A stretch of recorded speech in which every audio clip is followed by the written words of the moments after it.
اور جب zero point پہ آئیں گے تو اسی کو موت کہتے ہیں۔ تو یہ ہم لوگ جو ہیں لمحہ لمحہ اپنے آپ کو توڑ رہے ہیں۔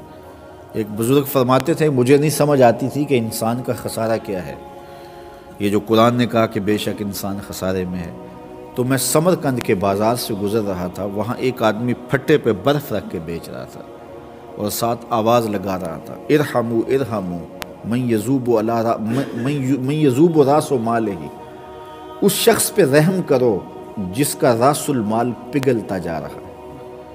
چونکہ برف ایک ایسا سودا ہے جو گاہک کا انتظار نہیں کرتا۔ آپ کوئی اور چیز بیچتے ہیں، آج گاہک نہیں آیا، کل آیا تو کل ہو سکتا ہے 2 آنے مہنگا بیچ لیں، لیکن برف اگر آپ کے پاس کل زیادہ گاہک بھی آ گئے تو کل برف ہی نہیں ہوگی تو بیچنا کیا ہے؟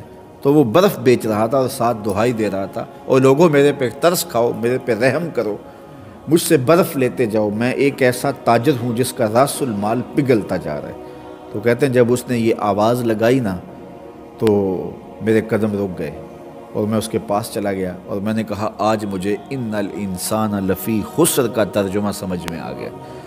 جس طرح تیری برف پگھلتی جا رہی ہے میری زندگی پگھلتی جا رہی ہے، تیری برف قطرہ قطرہ پگھل رہی ہے اور میری زندگی سانس سانس پگھل رہی ہے، اور تو ابھی اگر برف بیچ لے، اس کے بدلے میں درہم لے لے، دینار لے لے، کوئی جنس لے لے، تو جو ہے وہ تیری برف کام آ گئی۔ تو میں بھی ان سانسوں کے بدلے درود پڑھ لوں، ان سانسوں کے بدلے قیام کر لوں، ان سانسوں کے بدلے سجدہ کر لوں، کسی دکھی کے سر پہ ہاتھ رکھ لوں، تو یہ میری زندگی کام آ گئی۔ ورنہ سانسیں ٹوٹ رہی ہیں، سو کے بھی گزر جائیں گی، آوارگی میں بھی گزر جائیں گی اور مصلے پہ بھی گزر جائیں گی۔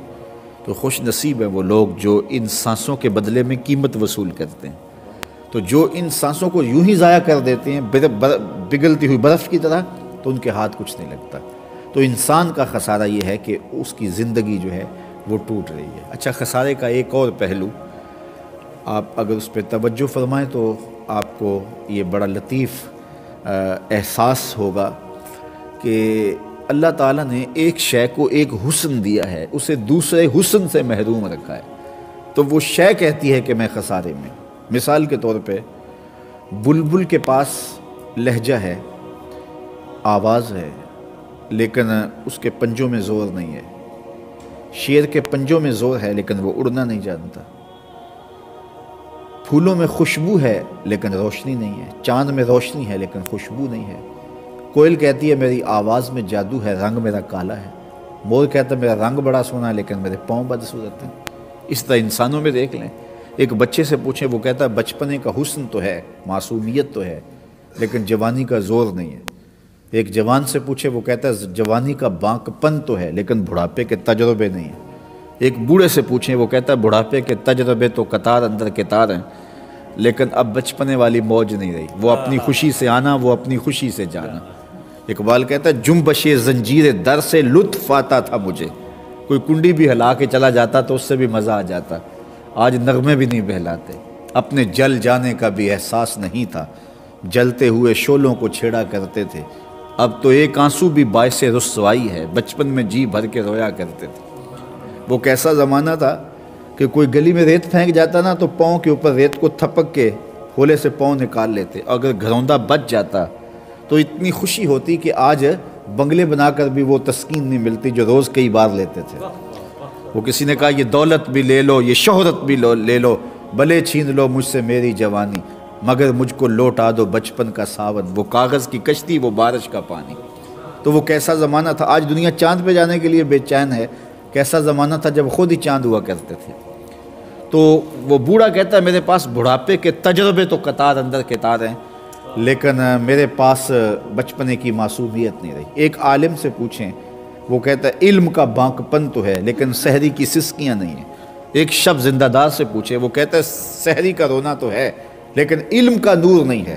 تو ہر شے کسی نہ کسی خسارے میں ہے، لیکن اگر تمہیں شوق آ جائے کسی ایسی ذات سے ملنے کا جس میں کوئی خسارہ نہ ہو، حسن کی ساری شوخیاں اور جمال کے سارے کرینے ایک پیکر میں ڈھونڈنے کا شوق آ جائے، تو رب کہتا ہے مدینے کی گلی میں آ جاؤ، میں نے ایک ذات محمد عربی کی ایسی بنائی ہے جس میں سارے حسن اکٹھے کر دیے۔ حسن یوسف دم عیسیٰ ید بیضا داری، آنچ خوباں ہمہ دارت تو تنہا داری۔ تم نے پھوٹتے جھرنوں کا حسن دیکھا ہوگا، تم نے بہتی ندیوں کا جمال بھی ملاحظہ کیا ہوگا، تم نے تتلی کے پروں میں قدرت کی صنائی اور مور کے پروں میں قدرت کی کاریگری کے رنگ دیکھے ہوں گے، تم نے جو ہے وہ کوئل کا لہجہ دیکھا ہوگا، پپیہے کی صدا سنی ہوگی، لیکن یہ سارے حسن اور سارے جمال اگر ایک وجود میں دیکھنا چاہتے ہو تو اللہ کہتا ہے وہ ایک وجود میں نے محمد عربی کا بنایا ہے۔ انسان خسارے سے پاک نہیں ہے، لیکن خسارے سے پاک دیکھنا ہے تو ایک ہی وجود ملے گا۔ تو کہا قسم محبوب تیرے زمانے کی، بے شک انسان خسارے میں ہے۔ اچھا، قرآن مجید نے حضرت انسان کو جو لگی ہوئی بیماری ہے اس کو بتایا کہ اس کو خسارے کی بیماری مرض لگ گیا ہے، تو کیا یہ اس کو خوف زدہ کرنے کے لیے بتایا ہے یا بیماری بتا کر کے اس کو علاج کی طرف متوجہ کرنا چاہا ہے؟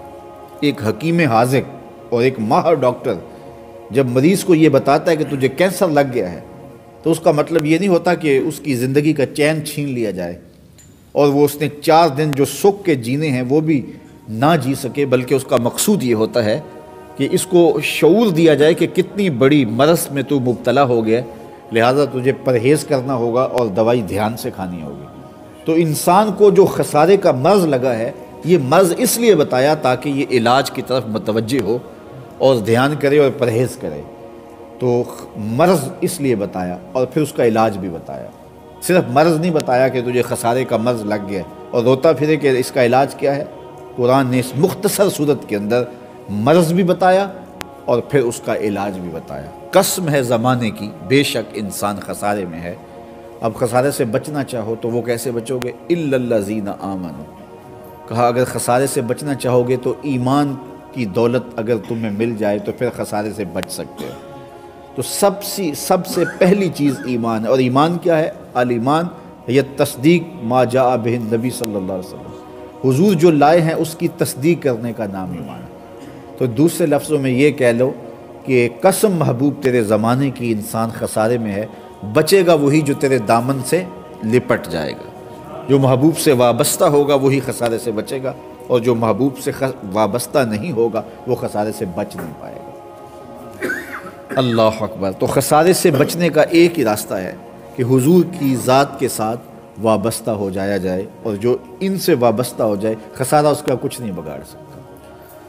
وہ پرانے زمانے میں چکی سے آٹا پیستے تھے، تو جن لوگوں نے کم از کم جو میری عمر کے لوگ ہیں انہوں نے تو وہ چکی دیکھی ہوگی، شاید جو یہاں پیدا ہوئے، بڑے ہوئے، جوان ہوئے انہوں نے نہ دیکھی ہو، لیکن وہ اس کے 2 پتھر ہوتے ہیں، ایک نیچے والا جامد اور ساکن ہوتا ہے اور اوپر والا متحرک ہوتا ہے، اور درمیان میں خالی جگہ ہوتی ہے، اس میں کلی ہوتی ہے اور دانے ڈالتے ہیں، ہمارے علاقے میں اسے گالا کہتے ہیں، اور پھر چکی کو گھماتے ہیں۔ تو جو دانے اس کلی کے ساتھ جڑ کے رہتے ہیں وہ بچ جاتے ہیں، اور جو کلی سے ہٹتے ہیں وہ پس جاتے ہیں۔ اللہ کہتا ہے محبوب تیرے زمانے کی قسم انسان خسارے میں ہے، بچے گا وہی جو تیرے دامن سے جڑ کے رہے گا، ورنہ دنیا نے کتنے کتنے بادشاہوں کو پیس کے رکھ دیا، آج ان کا نام بھی باقی نہیں ہے۔ اللہ اکبر۔ اگر آپ سے میں پوچھوں کہ جس زمانے میں میرے حضور تشریف لائے اس زمانے کے خاقان کا نام کیا تھا تو بتلانا مشکل ہوگا۔ میں اگر پوچھوں اس زمانے کے کیسر کا نام کیا تھا تو اہل علم کے علاوہ جو تاریخ سے گہرا شغف رکھتے ہیں ان کے علاوہ بتلانا مشکل ہوگا۔ اچھا، میں پوچھ لوں اس دور کے کسرا کا نام کیا تھا تو شاید نام بتلانا مشکل ہو، لیکن اگر میں آپ میں سے سب سے کم عمر بچے کو پوچھوں کہ میرے حضور کے مؤذن کا نام کیا تھا تو سارے سر اٹھا کے بلال حبشی کا نام لیں گے کہ نہیں؟ تو پھر بچا کون جو حضور کے دامن سے لپٹ گیا؟ تو اقبال کا لہجہ دیکھیے، اقبال یہ کس کے عشق کا فیض عام ہے، رومی فنا ہوا حبشی کو دوام ہے۔ تو اگر تم خسارے سے بچنا چاہتے ہو تو حضور کے دامن سے لپٹ جاؤ۔ اس کائنات میں سب سے بڑی دولت ایمان ہے، سب سے بڑی دولت۔ آپ چرخ میں جھولتے ہیں، ہواؤں میں اڑتے ہیں، اور زمانہ جو ہے وہ آپ کا معترف ہے، عزت ہے، تکریم ہے، وقار ہے، سب کچھ ہے، لیکن ایمان نہیں ہے تو کوڈی مل نہیں ہے۔ لیکن جھونپڑی میں رہتے ہیں، کوئی پوچھتا نہیں ہے، دوسری گلی میں شناسائی تک نہیں ہے، لیکن ایمان کا چراغ سینے میں روشن ہے تو خوش نصیب شخص ہیں۔ تو اگر ایمان نصیب ہو گیا ہے تو دائیں بائیں جو بھی حالات ہیں ان کو دیکھ کے ہمیں کبھی بھی کڑنا نہیں چاہیے کہ سب سے بڑی دولت ہمارے پاس ہے۔ اس دنیا پر جو انسان کو سب سے بڑی دولت دی گئی ہے وہ دولت ایمان ہے، اور قیامت کے دن جو سب سے بڑی دولت دی جائے گی وہ دولت دیدار الہی ہوگی۔ تو جو دنیا میں ایمان سے محروم ہے وہ حقیقی محروم ہے، چاہے وہ جتنے مرضی اعلیٰ منصب پر عہدے پہ فائز ہے، اور جو آخرت میں دیدار الہی سے محروم ہوگا وہ حقیقی محروم ہے۔